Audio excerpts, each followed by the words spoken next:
नमस्कार, मैं हूं रवि अवस्थी और आपको मैं बता दूं, मैंने आपको 24 घंटे पहले बोला था कि कुछ ना कुछ बड़ी खबर आ सकती है रूस यूक्रेन युद्ध से जुड़ी हुई।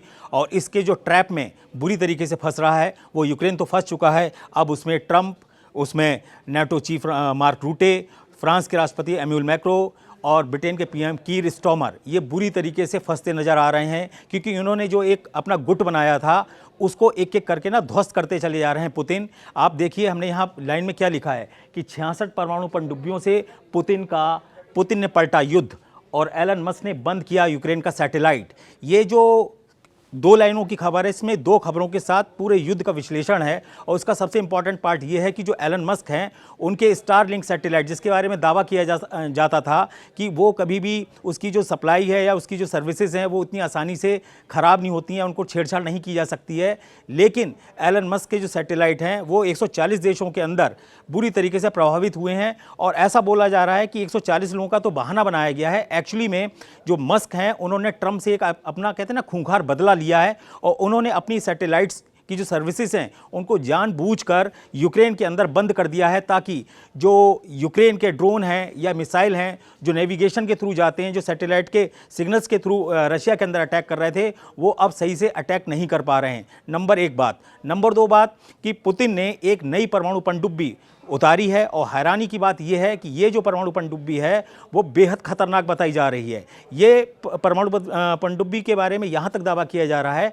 कि इसके अंदर रशिया ने अपनी सबसे घातक ICBM, एक उनकी है बुलावा मिसाइल उसको बोलते हैं, उस एक पनडुब्बी के अंदर ऐसी 16 बुलावा ICBM मिसाइलें आएंगी जो किसी भी देश को तबाह करने के लिए काफ़ी हैं। ऐसी एक पनडुब्बी उन्होंने जंग के मैदान में उतार दी है और ऐसी 2 पनडुब्बियां अगले 2 से 3 महीने के अंदर उनका ऐसा दावा है कि वो सर्विसेज में आ जाएंगी। यहाँ पुतिन ने बहुत ही क्लियर एक मैसेज दिया है ट्रंप को कि आप अगर सोच रहे हो कि आपने 50 दिन का जो मुझे अल्टीमेटम दिया था कि आप या तो युद्ध रोको या परिणाम भुगतो, तो आप याद रखिए कि पुतिन जो है वो इन 50 दिनों के अंदर पूरी दुनिया को दिखा रहे हैं, ट्रंप को दिखा रहे हैं कि आप मुझे अल्टीमेटम दे रहे हैं और मैं एक बहुत बड़ी जंग की तैयारी कर रहा हूं। इसीलिए ये दो जो खबरें हैं कि एलन मस्क का सैटेलाइट का अचानक यूक्रेन में बंद होना और पुतिन का एक बड़ी परमाणु पनडुब्बी को लॉन्च करना, क्या किसी बड़े जंग की ओर इशारा कर रहा है? क्योंकि रशिया मीडिया में और यूक्रेनी मीडिया में ये दावे किए जा रहे हैं कि जो रूस है उसने जुलाई स्टॉर्म के नाम से एक ऐसा युद्ध अभ्यास शुरू किया है जो सीधे सीधे काला सागर में एक बहुत बड़ा चेंज लाने वाला है। और हैरानी की बात यह है कि पुतिन ने पिछले 2 हफ्तों के अंदर अपनी समुद्री नौसेना को, यानी कि अपनी नौसेना को हाईली एक्टिव किया है। आपने देखा होगा कि पिछले 1 हफ्ते से वहाँ पर एक जुलाई स्टॉर्म के नाम से एक युद्धाभ्यास हो रहा है जो लगभग 4 महासागरों को कवर करता है, जिसमें बाल्टिक सागर हो गया, कैस्पियन सागर हो गया, आर्टिक सागर हो गया और कैस्पियन सागर हो गया। ये जो 4 महासागर हैं इसके अंदर रशिया की जो युद्धपोत हैं वो हाईली एक्टिव हैं। ऐसा लग रहा है कि वो पहले से ऐसी एक मोर्चाबंदी कर लेना चाहते हैं ताकि अमेरिका की या नाटो की जो नौसेना है वो उस घेरे को तोड़ ही ना पाए। आपको बता दें कि रशिया इसलिए बहुत ही ज़्यादा कॉन्फिडेंट है क्योंकि दुनिया की जो तीसरी सबसे बड़ी नौसेना है वो रशिया की है। नंबर 2 पर अमेरिका आता है, लेकिन नंबर 1 पर जो आता है वो चीन है, जो पुतिन का कट्टर समर्थक है और हर हाल में हर तरीके के हथियार देने के लिए हमेशा तैयार रहता है। सामने से भले ही ना बोले, लेकिन उसकी अंदर खानी जो तैयारियां हैं वो ऐसी हैं जो ट्रंप को और नाटो को बहुत ज़्यादा परेशान कर रही हैं। यहाँ 3 और 4 पॉइंट्स को इस तरीके से समझ लीजिए कि आखिर युद्ध का जो स्वरूप है वो कैसे बदल रहा है। नंबर 1 बात, जो पुतिन है उनका जो जुलाई स्टॉर्म है वो पूरी स्पीड के साथ आगे आ गया है। 150 से ज़्यादा युद्धपोत समंदर के अंदर गश्त कर रहे हैं। परमाणु पनडुब्बी मैंने आपको भी बताया ही है कि किस तरीके से बुलावा मिसाइल उसके ऊपर जो है लॉन्च की जाएगी। उसी से जो ICBM है, जो इसको बोलते हैं ना इंटरनेशनल कॉन्टिनेंटल बैलिस्टिक मिसाइल, ये एक ऐसी मिसाइल है जो अंतर महाद्वीपीय यानी कि एक महाद्वीप से दूसरे महाद्वीप के ऊपर सीधा अटैक करेगी। और इस मिसाइल की खासियत ये है कि इसको डिच करना, इसको पकड़ना इतना आसान नहीं है। तीसरी इंपॉर्टेंट बात यह है कि पुतिन इस जो कहते हैं समुद्री युद्ध की तैयारियां मार्च के महीने से कर रहे थे। मार्च के महीने में रशिया ने और पुतिन ने एक लॉन्च की थी मिसाइल, उसका नाम था पर्म एक ऐसी मिसाइल परमाणु पनडुब्बी है जिसके ऊपर जिरकॉन मिसाइलों को तैनात किया गया है। जिरकॉन जो है वो एक क्रूज मिसाइल है जो किसी भी तरीके से कहते हैं ना तबाही मचाने के लिए बेचैन है। यहाँ पे 2-3 पॉइंट आपको बता दें कि आखिर ट्रंप ने ऐसे क्या सोचकर 50 दिन का अल्टीमेटम ट्रंप को दिया, पुतिन को दिया, और पुतिन उस 50 दिन के अल्टीमेटम को किस तरीके से अपने कहते हैं ना अपने मोर्चे को मजबूत करने में डटे हुए हैं। नंबर एक बात आपको पता है, पिछले 3 से 4 दिन के अंदर यूक्रेन में बहुत बड़े इलाके पर जो रशिया है वो कब्जा कर चुका है। 4 प्रांत आपको पता ही है, वो उस पर ऑलरेडी उसका कंट्रोल है। और जो सबसे लेटेस्ट था वो यूक्रेन का प्रकोव्स्क इलाका था, जिसको पूरी तरीके से कंट्रोल करने का या कब्जा करने का दावा रशिया की तरफ से 2 दिन पहले किया जा चुका है। भले ही यूक्रेन दावा करे कि नहीं ऐसा नहीं है, ये गलत बोला जा रहा है, लेकिन ये सत्य है कि जो रूस है उसकी पूर्वी यूक्रेन के अंदर ज़बरदस्त धाकड़ पकड़ हो चुकी है। आज के हालात ये हैं कि जो पुतिन है वो किसी भी कीमत पर युद्ध विराम के लिए कहते हैं ना इच्छुक ही नहीं है, इंटरेस्ट ही नहीं रह गया है। इस्तांबुल में बैठकें हो रही हैं बड़े बड़े अधिकारियों की, कमांडरों की, यूक्रेन के भी लोग हैं, उसमें रशिया के भी लोग हैं, लेकिन हैरानी की बात है कोई उसके ऊपर टस से मस नहीं हो रहा रशिया की तरफ से। और रशिया ने बहुत क्लियर कट बोला है कि अगर आप सोच रहे हो कि सीज़ फायर पर वार्ता से कोई बहुत बड़ा चमत्कार निकल आएगा, तो ऐसा कोई भी चमत्कार अभी निकलने वाला नहीं है।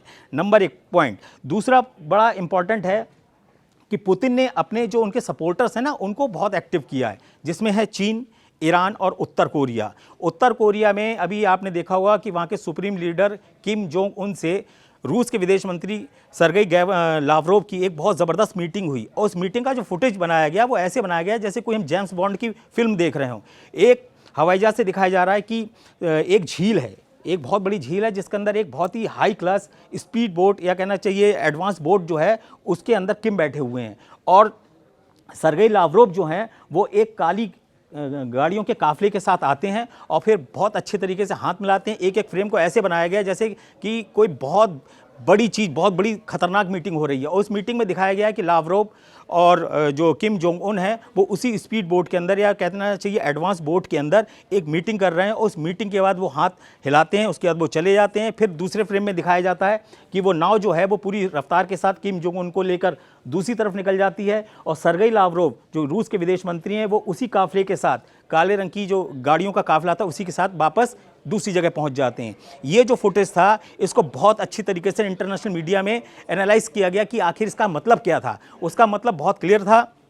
किम जोंग उन ने अभी 3 दिन पहले एक नया ऑर्डर निकाला है, और उन्होंने बोला है कि भले ही हमारा सीधा युद्ध नहीं हो रहा है, लेकिन अब हमको रियल वॉर के लिए तैयार रहना है। और उन्होंने सीधे आदेश दिए हैं कि हमारी पूरी सेना, उनकी जो तीनों अंग हैं सेना के, उसको पूरी तरीके से एक्टिव कर दो। खास तौर से उन्होंने अपनी परमाणु जो मिसाइलें हैं या परमाणु जो पनडुब्बियां जो उन्हें रशिया के हिसाब से मिलने को थीं, उसके ऊपर भी बहुत तेज़ी से विचार चल रहा है। अब स्थिति ये है कि जो चीन है उसके पास दुनिया की सबसे मजबूत नौसेना है, 400 से ज़्यादा जंगी युद्धपोत उसके पास हैं, लगभग 300 युद्धपोत रूस के पास हैं, और अमेरिका के पास करीब 350 युद्धपोत हैं। लेकिन ये बात मानी जाती है कि जो अमेरिका की नौसेना है वो बहुत ही एडवांस है, उसमें घातक युद्धपोत हैं। उसके पास 12 युद्धपोत बताए जाते हैं अमेरिका के पास हैं। लेकिन सवाल उठता है कि अगर चीन और रशिया दोनों मिल जाएंगे तो आप क्या करोगे। यही वजह है कि पुतिन ने अपनी जो परमाणु पनडुब्बियां हैं वो लगभग 66 हैं और उसमें बढ़ रही हैं। आज अगर मैं आपको आंकड़ा 66 बता रहा हूँ, हो सकता है कल 67-68 हो जाए 2-3 महीने के अंदर।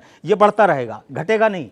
इसीलिए बोला जा रहा है कि जो पुतिन है उन्होंने परमाणु पनडुब्बियों पे पूरा फोकस कर दिया है। इसीलिए उन्होंने जुलाई स्टॉर्म के नाम से 3 तरफ से अटैक यूक्रेन पे किया है, और यही वजह है कि जो ज़मीनी हमले किए जा रहे हैं उसमें पुतिन ने बड़ा अलग तरीके का समीकरण पेश कर दिया है। उन्होंने क्या किया है कि पहले 500 या 1000 की टुकड़ी के सैनिक जाते थे यूक्रेन के अलग अलग इलाकों में कब्जा करते थे। अब उन्होंने उस तरीके को बदला है। अब उन्होंने कुछ ऐसी बाइक, कहने को तो बाइक हैं लेकिन उनमें 4 पहिए भी हैं और 2 पहिए वाली भी बाइक्स हैं, उसके अंदर वो 2-2 सैनिक या 3 या 4 की जो कॉम्बिनेशन उसको बना के अटैक कर रहे हैं और कब्जा कर रहे हैं। इस चक्कर में क्या हो रहा है कि जो यूक्रेन की सेना है उसको मोर्चा अपना फैलाना पड़ रहा है। जैसे ही वो इस मोर्चे को फैला रही है वो वहीं पे कमज़ोर हो रही है, और इसके चक्कर में जो यूक्रेन के सैनिक हैं वो बहुत ज़्यादा मारे जा रहे हैं। अकेले प्रकोव्स्क में कल भी मैंने आपको बताया था 1220 यूक्रेनी सैनिक सिर्फ 24 घंटे के अंदर मारे गए, और जो रूसी सेना है उसको बहुत ही मामूली नुकसान हुआ क्योंकि उसने अपने सैनिकों की जो तादाद थी उसको छितरा दिया। यानी कि इस युद्ध के मोर्चे को इस तरीके से कर दिया कि आप एक जगह पर 1 या 2 ही लोगों को मार पाओगे, 500 में से सब 500 सैनिकों को मार नहीं पाओगे। इससे पहले रशिया का बहुत ज़्यादा नुकसान हो रहा था। अब यहाँ पे मैं 2-3 चीज़ें आपको बताना चाहता हूँ कि आखिर ये युद्ध किस तरफ जा रहा है, और एलन मस्क जो हैं अचानक उनका सैटेलाइट कैसे ख़राब हो गया। ऐसा दावा किया जा रहा है कि अगर ट्रंप बिजनेस बिजनेस माइंडेड हैं, बारूद और बिजनेस को लेके चल रहे हैं, तो मस्क भी जो है कहते हैं ना दूध का जला मट्ठा फूक फूक के पीता है। उस स्थिति में उन्होंने अपने सैटेलाइट की ताकत को दिखाया है कि भले ही तुम मुझे दरकिनार कर दो ट्रंप, लेकिन मैं अभी खिलाड़ी हूँ, जंग के मैदान का खिलाड़ी हूँ। और ये बात सबको अच्छे से पता है कि जब पुतिन और ट्रंप की आपस में बातचीतें हुई हैं शुरुआत में, जैसे ही सरकार बनी है, तो सबसे ज़्यादा एलन मस्क खुश थे और उन्होंने बोला था कि अगर ट्रंप चाहेंगे तो ये युद्ध बहुत जल्दी रुक जाएगा। लेकिन ट्रंप ने क्या किया, एलन मस्क के साथ ही ऐसा खेला कर दिया कि वो समझ ही नहीं पाए कि जिस ट्रंप को हम इतनी मेहनत से इतना पैसा लगा के आए, वही ट्रंप आज उनके खिलाफ क्यों है, उनके बिजनेस के खिलाफ क्यों है। और यही वजह है कि पुतिन के करीबी एलन मस्क जो हैं, उन्होंने अब अपना खेल दिखाना शुरू कर दिया है। सबसे पहले उन्होंने अपनी अमेरिकन पार्टी बनाई, ट्रंप के मुंह पे एक तमाचा मारा कि अगर आप सोचते हो कि आपके पास अपनी पार्टी है और आप सब कुछ कर लोगे, तो मेरे पास इतना मैन पावर या कहते हैं पैसा है कि मैं एक नई पार्टी खड़ी कर सकता हूं। दूसरी ताकत उन्होंने सैटेलाइट के थ्रू दिखाई है कि यूक्रेन में जो भी वॉर हो रहा है, वो स्टारलिंक यानी कि जो एलन मस्क की कंपनी है, उसकी जो सैटेलाइट हैं वो उसको सर्विसेज दे रहे हैं यूक्रेन को, जिसकी वजह से वो अपने मिसाइल और ड्रोन अटैक रशिया के बहुत अंदर जाके कर पा रही है। ये बात एलन मस्क को इसलिए भी बहुत चुभी है क्योंकि ये कहते हैं ना एक वादा किया गया था एलन मस्क और ट्रंप की तरफ से कि भाई यूक्रेन जो है वो कभी भी बहुत अंदर जाके रूस के अंदर अटैक नहीं करेगा। लेकिन 1 जून को जो रशिया के अंदर अटैक हुआ वो पुतिन को हिलाने के लिए काफ़ी था। उसके 5 एयरबेस के ऊपर ड्रोन अटैक किए और वो भी रशिया के अंदर पहुंचकर वहां से ड्रोन को ऑपरेट किया गया और सीधे सीधे 5 एयरबेस जो थे वो उड़ाए गए, और जिसमें 41 से ज़्यादा जो लड़ाकू विमान थे, जिसमें बमवर्षक थे TU-160 और TU-90 जैसे, वो सब उसमें से कई तबाह हुए। अब ऐसी स्थिति में जो पुतिन थे उनके लिए ये बहुत क्लियर कट हो गया कि जो यूक्रेन है या जो जेलेस्की हैं वो किसी भी कीमत पर सीज फायर से ज़्यादा सीरियल अटैक पर ज़्यादा विश्वास कर रहे हैं। इसीलिए उन्होंने क्या किया, जैसे ही ट्रंप से 60 मिनट की बात हुई पुतिन और ट्रंप की, उसके बाद से जो अटैक चालू किया 9 जुलाई से और आज की तारीख तक, वो ऐसा अटैक कर रहे हैं यूक्रेन के अंदर कि यूक्रेन को संभलने का मौका ही नहीं मिल रहा है। इसीलिए ट्रंप ने क्या किया कि जैसे ही उनको लगा मस्क ने क्या किया कि मस्क ने अपने सैटेलाइट की सर्विसेज को ही डाउन कर दिया और ऐसा कर दिया कि यूक्रेन को यही नहीं समझ में आ रहा है कि एग्जैक्टली किस डायरेक्शन में उसके ड्रोन जाएंगे, कैसे वो मिसाइल अटैक करेगा, कैसे अपने एयर डिफेंस को वो एक्टिव कर पाएगा। क्योंकि अगर आपके पास सैटेलाइट की पावर ही नहीं होगी और आपका नेविगेशन ही गड़बड़ा जाएगा तो आप युद्ध करोगे कैसे। और दिक्कत ये है कि यूक्रेन के पास स्टारलिंक, मस्क की स्टारलिंक का कोई भी विकल्प अभी तक नहीं है।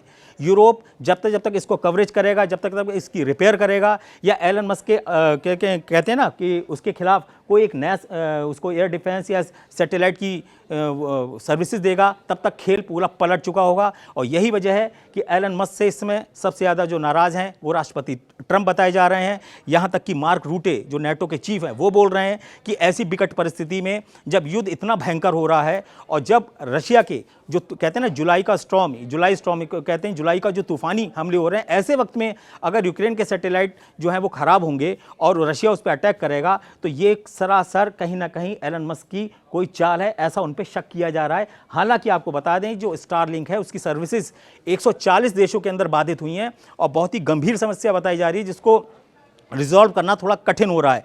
तो इसमें जो बातें की जा रही हैं वो ये की जा रही हैं कि पुतिन के इशारे पे इस पूरा खेल हुआ है। एक तरफ जो ट्रंप हैं वो घेरने की कोशिश कर रहे हैं पुतिन को, और पुतिन उन्हीं के खिलाफ, पुतिन क्या कर रहे हैं, ट्रंप के ही खिलाड़ियों को उनके खिलाफ कर रहे हैं।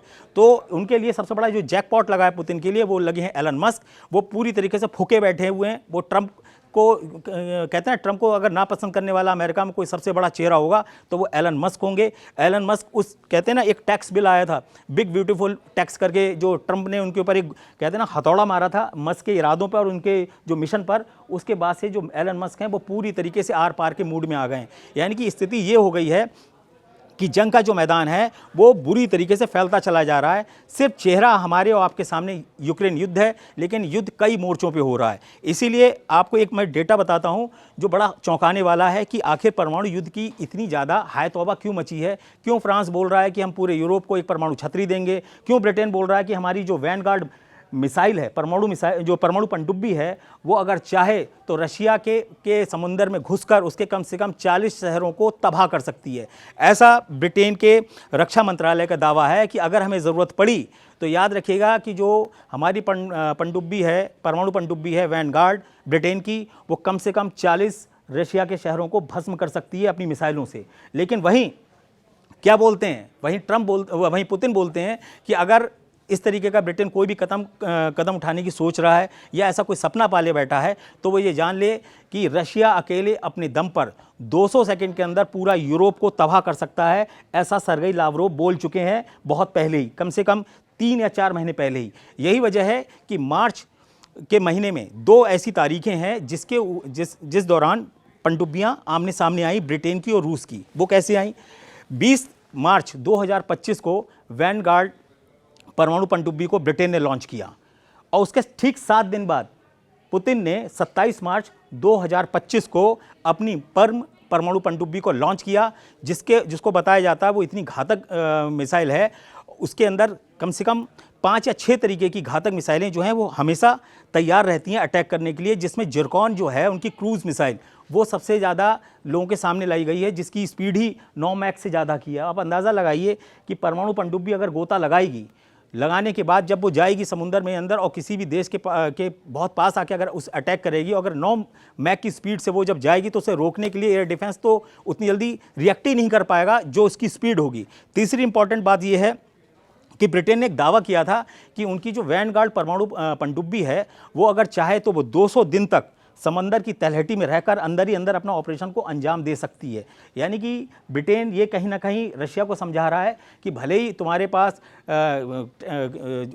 परमाणु बमों की या परमाणु हथियारों की भरमार है, 5400 से ज़्यादा आपके पास परमाणु हथियार हैं, लेकिन ये भी मत सोचिए कि हमारा ब्रिटेन और फ्रांस के पास लगभग 450 से 500 परमाणु बम जो हैं वो एक्टिव हैं। और ऐसा बताया जाता है दुनिया के जो वॉर एक्सपर्ट्स हैं कि ब्रिटेन और फ्रांस के जो परमाणु बम या हथियार हैं वो बहुत ही एडवांस्ड हैं और बहुत ही घातक हैं। इसीलिए उन्होंने अपनी संख्या को बहुत ज़्यादा नहीं बढ़ाया। उन्होंने क्या किया, जो अपनी हथियार थे उनको इतना एडवांस और इतना एक्यूरेट और इतना घातक बनाया है कि वो 450-500 की जो संख्या है वही काफ़ी है। इसीलिए बार बार ब्रिटेन अपनी वैनगार्ड जो परमाणु पनडुब्बी है उसकी धमकी रूस को दे रहा है। तीसरी इंपॉर्टेंट बात आती है कि अब आने वाले वक्त में जो पुतिन है वो क्या करने वाले हैं और ट्रंप इसका मुकाबला कैसे करेंगे।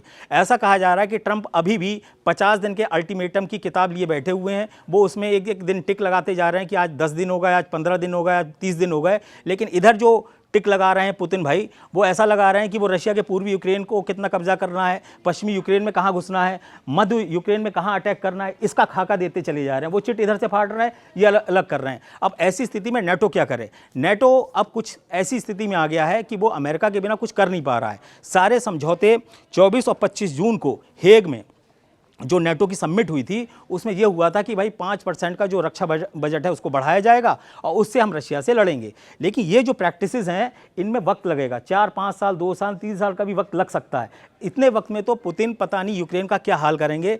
और सबसे बड़ी जो दिक्कत है, जो बाल्टिक देश हैं 3, उसमें है एस्टोनिया, लिथुआनिया और एस्टोनिया। उसमें क्या है, उन तीनों के संग सबसे बड़ी दिक्कत ये आ रही है कि भाई हम 1991 में सोवियत संघ से अलग हुए, आज सोवियत संघ उनको अपने यहाँ कहते हैं ना घसीट रहा है। इसीलिए जो बाल्टिक देश हैं तीनों, वो इस बात से परेशान है कि हम करें तो करें क्या, क्योंकि जो रूस की नौसेना है वो पूरी तरीके से इन इलाकों में फैलती चली जा रही है। और आने वाले वक्त में ये 3 जो देश हैं यूक्रेन के अलावा, वो निश्चित रूप से बुरी तरीके से फंसने वाले हैं।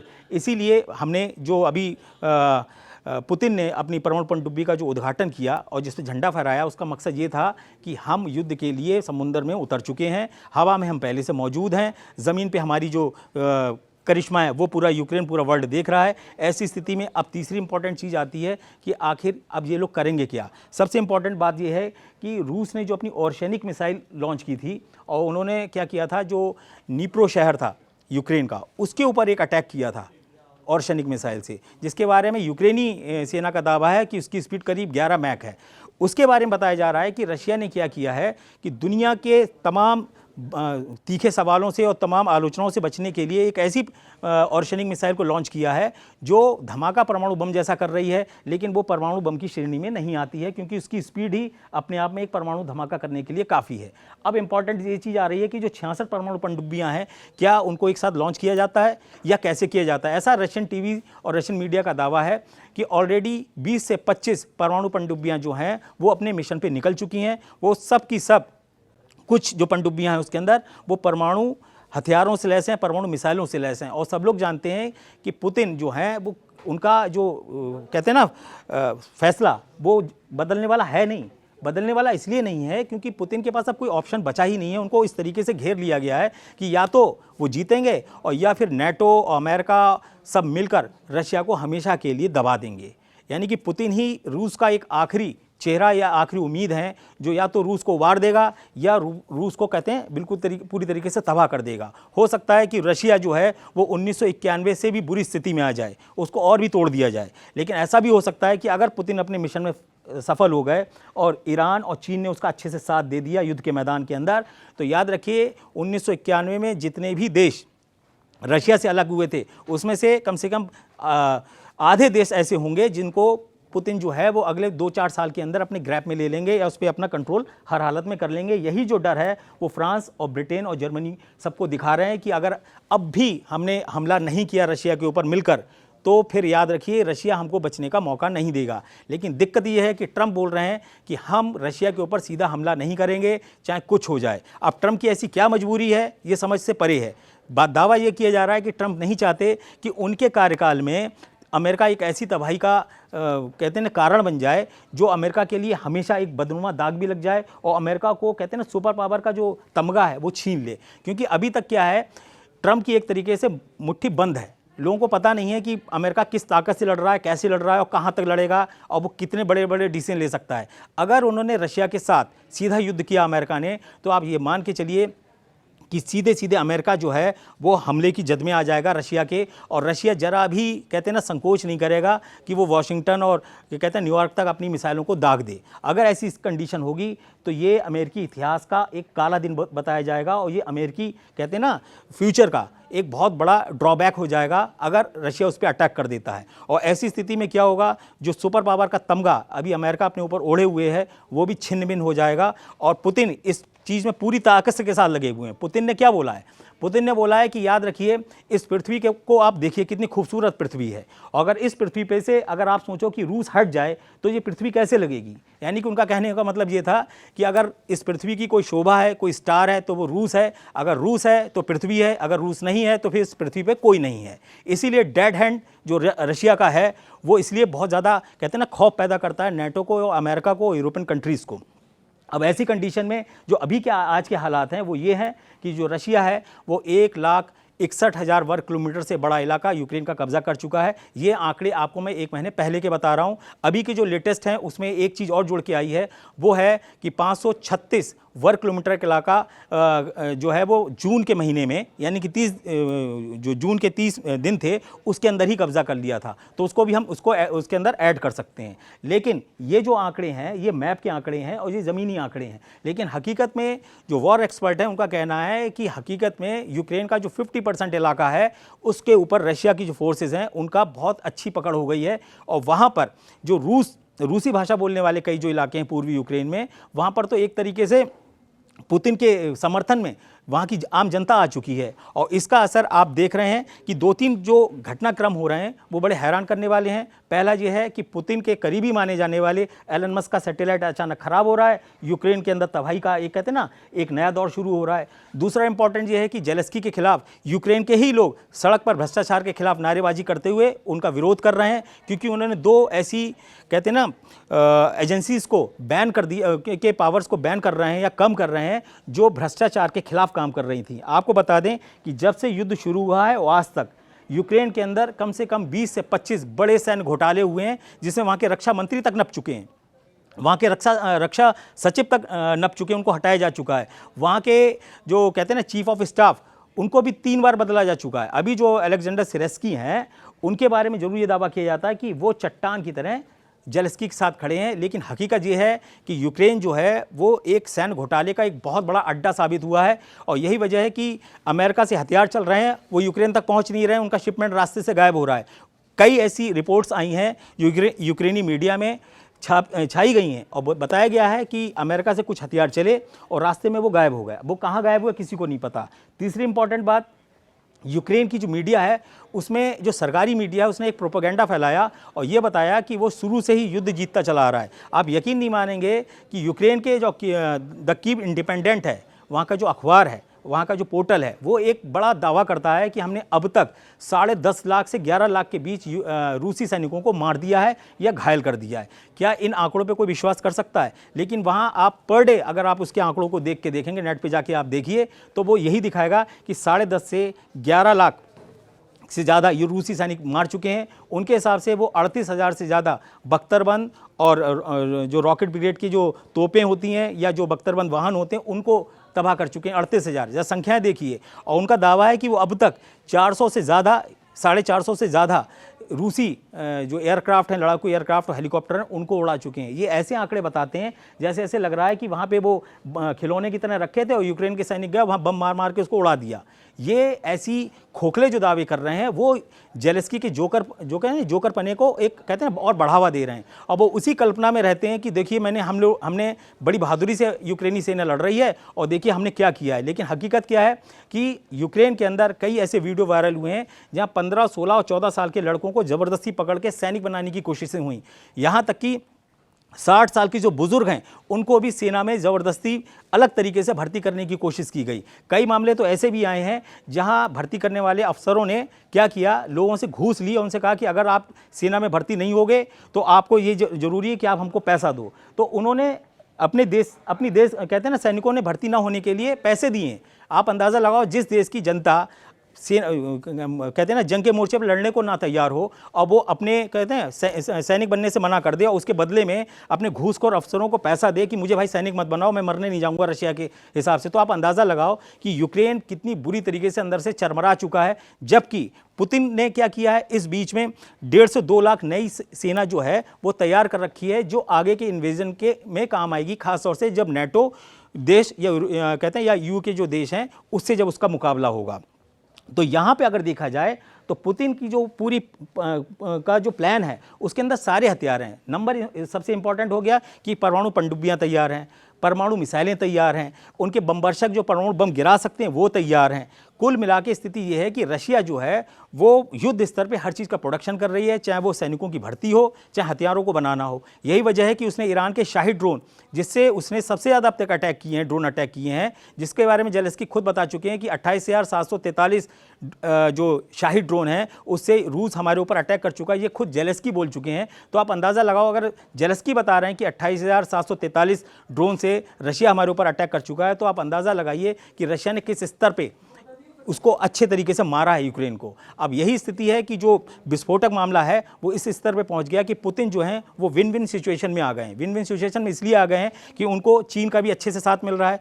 ईरान तो कह रहा है कि हमारा वजूद जो है वो अब रूस के साथ जुड़ गया है। अगर रूस रहेगा तो ईरान रहेगा, अगर ईरान रहेगा तो रूस रहेगा। ऐसी कंडीशन में आप अंदाज़ा लगा लीजिए कि क्या स्थिति होगी। वहीं दूसरी तरफ मैं आपको कल भी बता चुका था कि अमेरिका का जो गुट था वो हल्के हल्के दरक रहा है।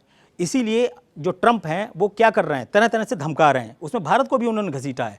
आपको पता ही होगा कि उन्होंने 3 देशों को बहुत अच्छे से धमकाने की कोशिश की है कि चीन, ब्राज़ील और भारत किसी भी कीमत पर अब पुतिन से या रूस से तेल ना लें। अगर वो तेल लेंगे तो उनके ऊपर बहुत हैवी जो है टैरिफ लगाएंगे और हो सकता है कि हम कुछ ऐसे भी प्रतिबंध लगाएं जिसके बारे में भारत, ब्राज़ील और चीन ने कल्पना ना की हो। मैं ऐसी कंडीशन में आपको ये बताना चाहता हूं कि आने वाले दिनों के अंदर ये वॉर जो है वो बहुत ही भयानक दौर में जाने वाली है। हो सकता है कि बहुत जल्द आपको एक ऐसा युद्ध देखने को मिले जिसके बारे में अब समंदर से ऐसी मिसाइलें निकलेंगी जो यूरोप से लेकर अमेरिका तक अटैक कर सकती हैं। यूक्रेन की तो कोई बिसाती नहीं बची है। अब ये जो युद्ध है वो यूक्रेन का युद्ध नहीं रह गया है, अब ये रूस के वजूद का युद्ध है, अब ये यूक्रेन की तबाही का युद्ध है, अब ये कहते हैं ना अमेरिका की नाक का युद्ध बन के रह गया है। अगले 24 से 28 घंटे के अंदर, वो 24 से 48 घंटे के अंदर जो भी बड़ा अपडेट होगा वो मैं आपको बताऊँगा।